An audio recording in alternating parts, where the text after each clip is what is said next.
नमस्कार मित्रगणों। आज तक पुलिस कोई कार्रवाई नहीं कर रही है। हम लोग बैठे हुए हमारी बेटी के साथ रेप करके उसका मर्डर किया गया है।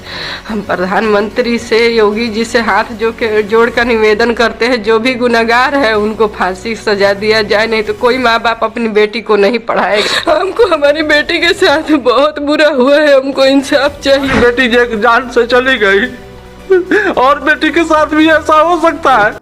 प्रधानमंत्री का नारा है बेटी बचाओ बेटी पढ़ाओ। खैर, इन नारे पर यकीन करके उनके संसदीय क्षेत्र में बिहार के सहरसा के स्नेहा कुशवाहा के माता पिता ने बेटी को नीट की तैयारी में पैसा लगाकर पढ़ाया। हॉस्टल में वो तैयारी कर रही थी। 1 तारीख को उनके घर दुखद सूचना पहुंचती है कि बेटी इस दुनिया में नहीं रही। कैसे करके माता पिता का आरोप है वो वहां पहुंचते हैं, लेकिन बेटी को छूने नहीं दिया जाता है। उनके बिना मर्जी के जबरदस्ती बनारस में ही अंतिम संस्कार कर दिया जाता है, जबकि उसको जन्म देने वाले माता पिता, परिजन, नातेदार, रिश्तेदार और हर किसी को अपने विधि विधान से अंतिम संस्कार करने का पूरा संवैधानिक अधिकार है। इस अधिकार को इमरजेंसी में भी निलंबित नहीं किया जा सकता। और पीड़ित तो तमाम आरोप और प्रत्यारोप लगा रहे हैं। उनके हिसाब पीड़िता के साथ गैंगरेप के बाद सबूत मिटाने के लिए सब मिली भगत से हुआ है।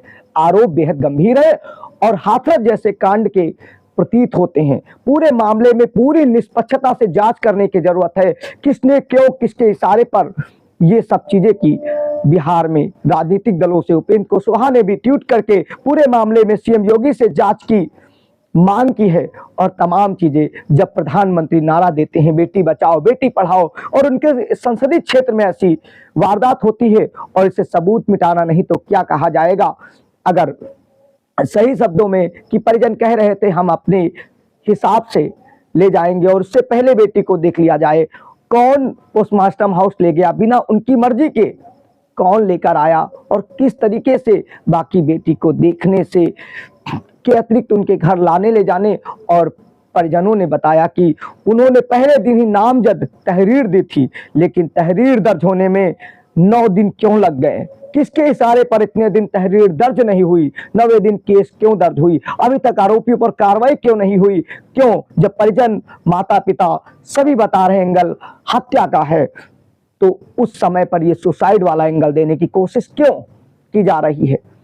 ट्वीट करके हमने भी जानकारी दी। उसमें जब कपड़े के सहारे लटका हुआ दिखाया जा रहा है, उस समय एक पैर पूरा का पूरा लड़की का जमीन पर खड़ा है और दूसरी पैर की घुटना जो है तखत पर है। उस कंडीशन में कोई लटक कर कैसे मरेगा। उसको तो जमीन से 4-5 इंच ऊपर लटका होना स्वाभाविक है।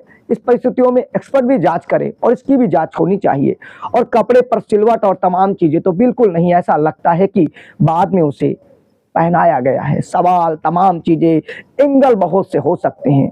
तमाम बिंदुओं पर जांच करने की जरूरत है। अगर परिजन असंतुष्ट हैं, सवाल उठ रहे हैं, न्याय की मांग हो रही है, तो क्यों जांच टीम को बदलकर नई टीम का गठन करके तमाम चीजों की निष्पक्ष, क्योंकि पीड़ित जब तक संतुष्ट नहीं होगा तब तक चीजें। और जब माता पिता पहले दिन से लगातार कहने किसी को बचाने के लिए, वो तो किसी तहरीर में भी जिस वर्ग को देते हैं। और आप देखिए